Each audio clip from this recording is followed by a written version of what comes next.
పహల్గామ్లో ఉన్నటువంటి అమ్మాయి భర్తని కాల్చి చంపేశారు. 6 రోజులు పెళ్ళై. ఎంతటి విషాదం ఆ కుటుంబంలో. ఆ అమ్మాయి అతని స్నేహితులు వాళ్ళందరూ కలిసి ఏర్పాటు చేసినటువంటి ఒక సభలో మాట్లాడుతూ, ఈరోజు ముస్లింలను ద్వేషించడం, కాశ్మీర్లను ద్వేషించడం కాదు, శాంతి కావాలి, న్యాయం కావాలి అని అడిగింది.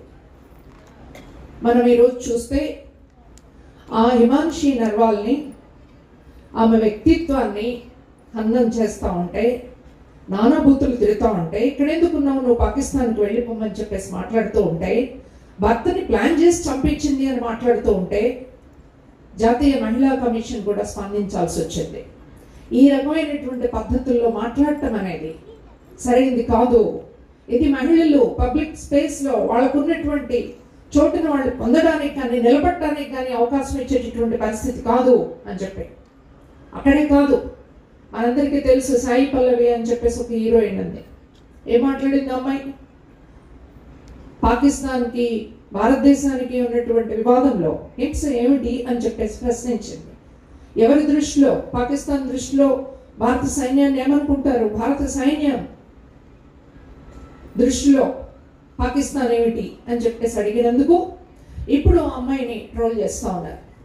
అంతేకాదు ప్రతి ఒక్కరిని, మాలాంటి వాళ్ళతో సహా, అంటే మహిళల్ని భౌతికంగా హింసించడం, సోషల్ మీడియాలో కూడా హింసించడం అనేటటువంటిది ఎవరైనా సరే ఈ దేశంలో ఐక్యంగా ఉండాలా, శాంతిగా ఉండాలా, న్యాయంగా ఉండాలా, కలిసి ఉండాలా. ఈ భారతీయ ఐక్యత అనేది భిన్నత్వంలో ఏకత్వం ఉన్నటువంటి దేశం.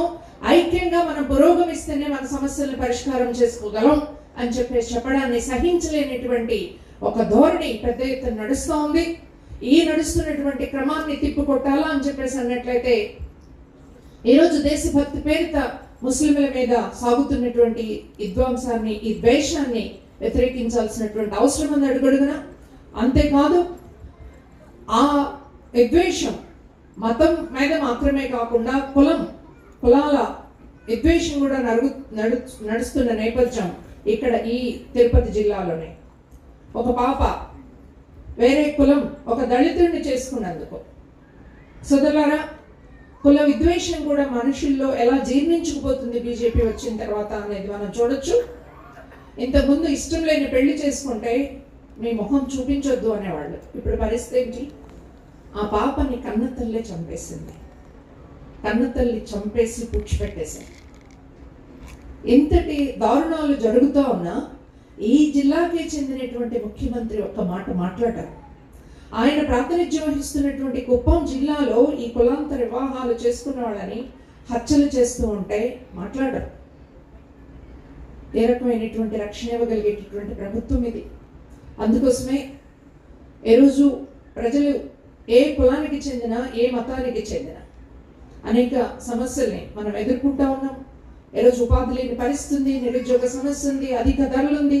ఇలాంటి నేపథ్యంలో యుద్ధం కోసం, యుద్ధం వచ్చేస్తుంది, దాడి చేస్తున్నారు అనేటటువంటి ఒక వికృత ప్రచారం నడుస్తూ ఉన్నటువంటి నేపథ్యంలో యుద్ధం కాదు, మనకి శాంతి కావాలి అనేది కాదు, ప్రజా సమస్యలు పరిష్కరించాలి అనే దాని మీద కులం మతాన్ని అధిగమిస్తూ ఐక్యంగా పోరాడాల్సినటువంటి అవసరం ఉంది. ఆ పోరాటాలకి సంపూర్ణంగా సిపిఎం మద్దతు ఇస్తున్నటువంటి నేపథ్యంలో ప్రజల్ని సిపిఎంకి మద్దతుగా సమీకరించే దానికి అందరూ పూనుకోవాల్సినటువంటి అవసరం ఉందనేది ఈ ఫాసిస్ట్ శక్తుల మీద ఎర్ర జెండా పోరాడినటువంటి స్ఫూర్తితో పోరాడాలని చెప్పేసి విజ్ఞప్తి చేస్తూ అందరికీ నమస్కారం. సెలవు. ధన్యవాదాలు.